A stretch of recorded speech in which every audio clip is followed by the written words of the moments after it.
In this video, I'm going to be giving you a full guide on how to do the LANA lore quest chapters 1 through 3 in one video. Hit the like button, subscribe, and post notification, ring the bell, make it a go ding if you haven't already. And let's start this off. This is going to be crazy. Right away, we want to start out at chapter 1. Now, you want to follow the white flowers through chapter 1 because this is going to be essential in leading you to LANA's childhood home. Now, that's the trick here. You want to follow the white flowers scattered throughout the forest, and that's going to lead you exactly to her home. So it is essential, and that is the best tip I can give you for this part starting out right away. Now, once you make it to LANA's home, you're going to get presented with a cutscene, and after that cutscene, it's going to entail that you need to find all of her lost items to pack back into her suitcase. Now, around and outside of the building, there's going to be multiple items and places you can unlock to find these items. They're going to be scattered around in every nook and corner that you can imagine, so make sure you search every single corner. And watch out for the two-headed monster inside her house that will follow you. The good thing is he doesn't go outside, so it's only inside the house. Now, up at the top is where her suitcase is, and once you find an item, it is essential that you bring the item back and put it into the suitcase, or it will not register the item. And if someone in your lobby picks up the item and doesn't put it in the suitcase, it kind of ruins it for everyone. So that's one downfall to this, or that I had experienced. So just keep that in mind. Make sure you deposit the items into the suitcase, and search around the house. Usually if you're in a lobby with 8 people or so, this is much more easier to maneuver and manage, and it shouldn't be no issue. Now, once you get everything for the suitcase and pack it up, that is going to present another cutscene, and that's going to put you into Chapter 2. Chapter 2 is a whole new world of problems, okay? The nurse is not here to play around, and I would say Chapter 2 is probably the most difficult part of the LANA lore quest line here, because you have to find 6 map pieces scattered around, and the nurse doesn't make it easy. Now, do keep in mind, you do have a health bar here, and your health bar will gradually go down each time the nurse catches you. Now, here's the kicker. If you do die during this, you have to pay 35 Robux to revive yourself or start completely over from the beginning of the chapter. Now, if you start Chapter 2 completely over, it will just spawn you right back in, so really not that big of a problem. However, you will change lobbies or lose your current teammates that you are going through and finding all the map pieces with. This is something that you should probably know and just take into consideration. However, the location of these 6 maps are scattered around the rooms that you can find.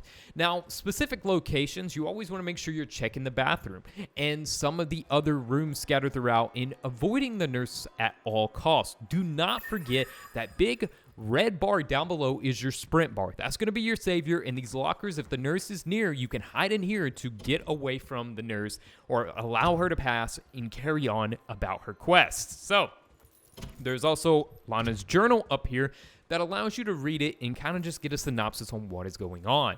In this, I will showcase some of the map pieces, of course, that you guys are seeing, and this will help perhaps some of the locations that you are seeking into finding the map pieces. Once more, this is a team collaborative effort, so if there's multiple people in the lobby, you can have up to like 6, 7, I think 8 people looking for these, which makes it an absolute breeze. So just make sure you're going in all the rooms.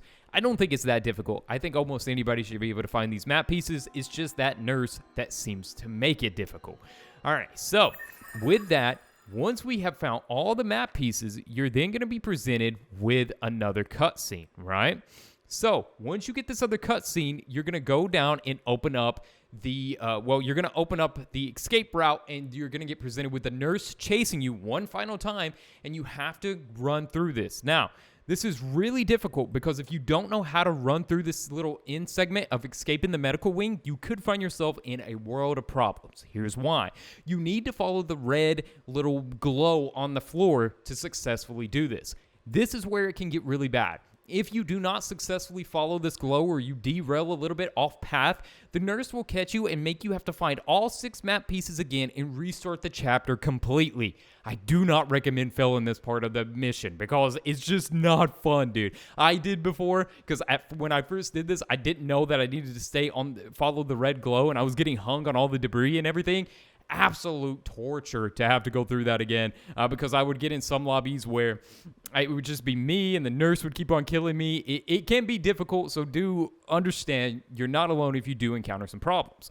Now, once you escape the medical wing, you will be presented with, once more, cutscenes filling out the story and letting you know everything you need to know. However, after that, we will be proceeding to Chapter 3, which is going to be firstly started by navigating the maze. The maze also has a health bar, and if you get hit too many times in this maze, you will have to either revive yourself by 35 Robux, or you will be presented once more with having to start the chapter completely over. Now, the maze is somewhat difficult, but not if you know a little trick. Usually, if you follow the little glowing particles through the maze, that's going to lead you to the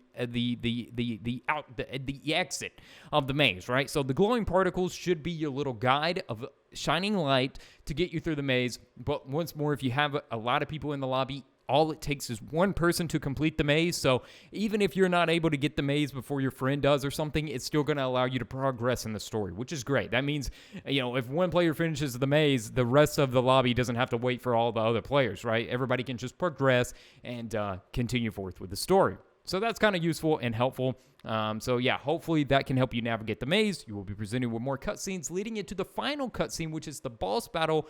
Going into the boss battle, which is one of the craziest segments yet. I mean, we get to finally understand everything about the demon, the doppelganger of LANA and LANA, and just like the full synopsis of it, dude. And it is the craziest, I guess you could say, ending of the LANA lore, actually. The LANA lore kind of ended with this, I feel like, personally myself, and we'll talk a little bit about that. But, you progress into the boss battle. Now, I do need to talk about the boss battle for this. So, the boss battle is, you get a scythe, make sure you pick up your scythe, and you're going to go through different segments in this boss battle. There's going to be a lot of, like, LANA lookalikes appear, and you have to kill those. You do have a health bar on this, too, so do not die. Make sure you're not slipping up. I almost died in this boss battle there at the end. I had like half a heart left. Absolutely terrifying. Do not recommend. Do not die on the boss battle. But yeah, that'd be the case. Once you go through that, you're going to go through a segment of like these things falling, and then like you have to dodge out of the way, but these are fairly manageable. You just have to avoid the red lights, okay? Just avoid the red lights and you will be totally fine, all right? So once you do that, she will spawn in. You cannot damage her at one of these segments when she finally shows herself, so do keep that in mind. However, there will be a time where she turns red and it says you can attack her, and then you will be able to kill her, and then LANA thanks you for saving her, and she no longer has to worry, and she can finally go on vacation, and she will be returning. And this is beautiful to see the LANA lore kind of close out here, guys. This is just a great ending to the story. Now, on top of that, it says this is the end, or is it? And you kind of get like a shadowy thing in the corner. I don't know, dude. The LANA lore could continue from here, but still, it is incredibly interesting that we finally got into the LANA lore for the time being till it does get expanded upon in return. So yeah, there's your complete guide. Hope you guys enjoyed, and I wanted to make it quick because there's too many long guides up on this, all right? This was a quick one. See you guys in the next one.